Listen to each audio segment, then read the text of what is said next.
Hello বন্ধুরা, সবাই কেমন আছো? আমি খুব ভালো আছি। আজকে আবার একটা নতুন রেসিপি নিয়ে চলে এসেছি। রেসিপিটা হচ্ছে মটর পনির। আমি জানি এই খাবারটা সবাই খেয়েছো। আমি কিভাবে বানাচ্ছি আমি সেটাই শেয়ার করছি। প্রথমে মটরশুঁটিগুলোকে খুব ভালো করে নুন দিয়ে সিদ্ধ করে নিয়েছি। তারপরে পনিরগুলোকে লাল লাল করে ভেজে নিয়েছি। আর আমি মটর পনিরের মধ্যে ফুলকপি দিয়েছি, কারণ আমার বাড়িতে অনেক লোক ছিল জিনিসটাকে বাড়ানোর জন্য। তোমরা চাইলে ফুলকপিটাকে স্কিপও করতে পারো।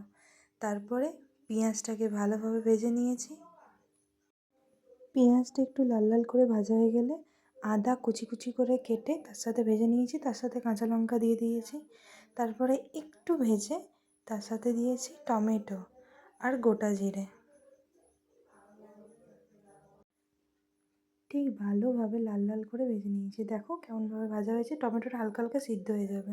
তারপরে কাজুটাকেও ভালোভাবে ভেজে নিয়েছি লাল লাল করে। কাজু দিলে টেস্টটা ভালো হয়, সবাই জানো। তারপরে সমস্ত মশলাগুলোকে ঠান্ডা করে মিক্সিতে পেস্ট করে নিয়েছি। দেখো পেস্টের পরে কেমন রঙটা হবে।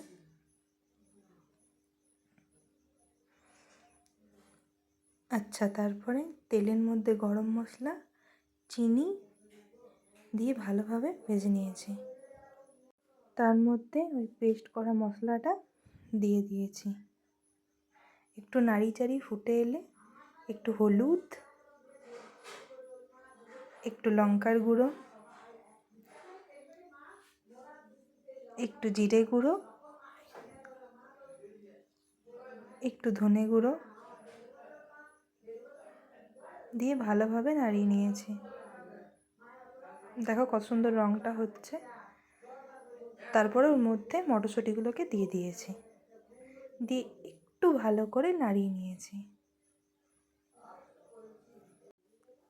তারপরে ভাজা ফুলকপিটা ওর মধ্যে দিয়ে দিয়েছি, দিয়ে ভালোভাবে নাড়িয়ে চাড়িয়ে নিয়ে কিছুক্ষণ কষার পর এবার আমরা আরেক দিকে জল গরম করে নিচ্ছি। তাহলে জল গরমটা দিলে টেস্টটা একটু বাড়ে। তারপর ওই গরম জলটা ওই মশলা কষানোটার মধ্যে দিয়ে দিয়েছি, দিয়ে ফুটিয়ে কিছুক্ষণ ফোটানোর পর পনিরগুলো দিয়ে দিয়েছি। পনির দেওয়ার পরে ভালোভাবে নাড়াচাড়া করে একটু কিছুক্ষণ আরও ফুটিয়ে নেড়ে দেখে নেবেন সব কিছু সিদ্ধ হয়েছে কি না। তারপর কস্তুরি মেথি দিয়ে নামিয়ে নিয়েছি। দেখুন কত সুন্দর হয়েছে।